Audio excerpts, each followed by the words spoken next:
लालची बहू। एक शिक्षाप्रद कहानी। एक छोटे से शहर में एक परिवार रहता था जिसमें रमेश और उसकी माँ बेहद खुशी से जीवन व्यतीत कर रहे थे।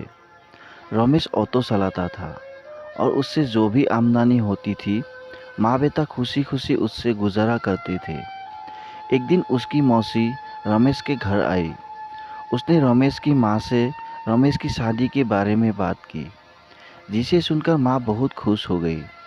अब रमेश के लिए एक अच्छी लड़की की तलाश शुरू होती है।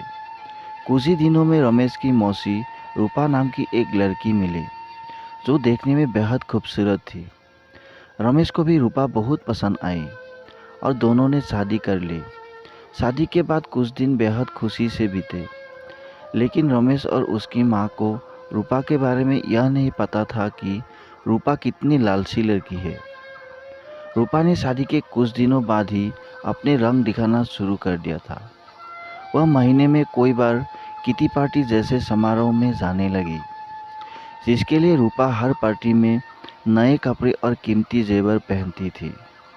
जब रूपा के नए गहने और कपड़े खत्म हो जाते थे तब रूपा अपने पति की कमाई से नए कपड़े और गहने खरीद लेती थी, जिससे रमेश के घर में झगड़ा शुरू हो गया था। कोई बार ऐसा होता कि महीने का राशन लाने के लिए जो भी पैसे होते थे उन पैसों से रूपा अपने लिए कपड़े और गहने खरीद लेती थी। एक दिन रमेश ने कहा, रूपा, अपने नए कपड़े और गहने खरीदने में इतना पैसा बर्बाद करने का क्या फ़ायदा है? आपको सोचना चाहिए कि आपके पति की इतनी कमाई नहीं है कि आप एक महीने में 10 बार किटी पार्टी में जाने के लिए नए नए आभूषण खरीद कर खर्च कर सके।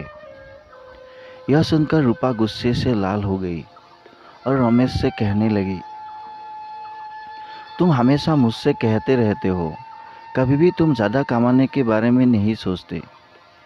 यदि तुम ज़्यादा ऑटो रिक्शा चलाते तो ज़्यादा कमाई होती और आज मैं आराम से नए नए कपड़े पहन सकती थी। यह कहकर रूपा अपनी सास के पास जाती है और कहती है, माँ जी, जो गहने आपके पास है मुझे दे दो, मैं इसे पहनकर पार्टी में जाऊंगी। रमेश की माँ ने पूरी बात सुनने के बाद कहा कि पुराने ज़माने में सभी बहुएं अपने जेवर सास को देती थी, लेकिन तुम मुझसे गहने मांग रही हो। रूपा ने कहा, तुम गहनों का क्या करोगी, मुझे दे दो। अंत में रमेश की माँ ने भी अपने सारे गहने रूपा को दे दिए और रूपा उन गहनों को पहनकर किटी पार्टी में चली गई। इधर रूपा के जाने के कुछ देर बाद ही घर में रमेश की मौसी आ गई। उसने रमेश की माँ से रूपा के बारे में पूछा तो माँ ने रूपा के बारे में सारी बातें बताई। यह सुनकर मौसी ने रूपा को सबक सिखाने की सोची। रूपा की सास भी इस खेल में शामिल हो गई। रमेश की सासी घर का सारा राशन और सामान अपने घर ले गई और थोड़ी देर में अपने सारे गहने और नए कपड़े ले आई। गहने और कपड़े लाकर उन चीज़ों को घर की अलमारी में और कुछ को रसोई में रख दिया और अपने घर जाने लगी। जाते समय रूपा की सास से कहा कि जब रूपा घर आएगी तो यह जेवर देखकर वह तुमसे कुछ पूछेगी, तुम उसका अच्छे से उत्तर देना। उसके कुछ ही समय बाद रूपा किटी पार्टी से घर आई और अपनी अलमारी में सभी नए गहने देखकर बहुत खुश हुई। लेकिन शाम को जब रूपा रसोई में खाना बनाने गई तो उन्हें फिर से राशन के डिब्बे में नए गहने मिले, जिसे पाके रूपा की खुशी का कोई ठिकाना नहीं था।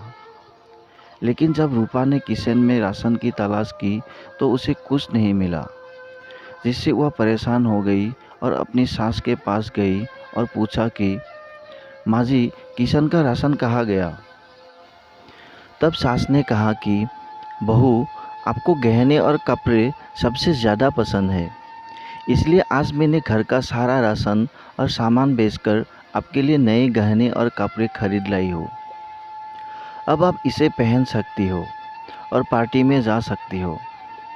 यह सुनकर रूपा ने कहा कि ठीक है, मगर खाने के बिना मैं गहनों और कपड़ों का क्या करूँगी? तो सास ने फिर जवाब दिया कि अब खाना खाने की क्या ज़रूरत है तुम्हें? अपनी सबसे प्यारी चीज़ मिल गई है, तुम्हें इसमें खुशी होनी चाहिए। यह सुनकर रूपा को अपनी हरकत पर पछतावा होने लगा। तभी रमेश की मौसी भी आ गई।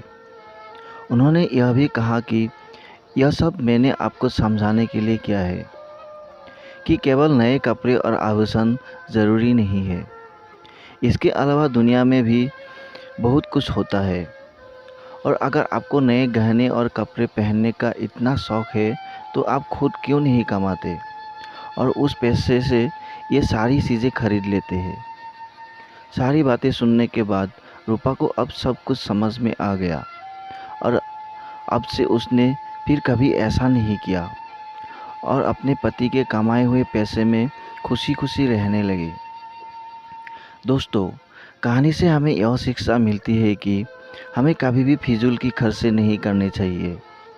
इसके साथ ही हमें जो ज़रूरी चीज़ें हैं उसमें ज़्यादा ध्यान देना चाहिए। आशा करता हूँ कि छोटी सी कहानी आप लोगों को पसंद आया होगा। कहानी अच्छी लगी तो वीडियो को एक लाइक, शेयर और चैनल पर नए हो तो चैनल को सब्सक्राइब ज़रूर कर देना दोस्तों। वीडियो को देखने के लिए आपको बहुत बहुत धन्यवाद।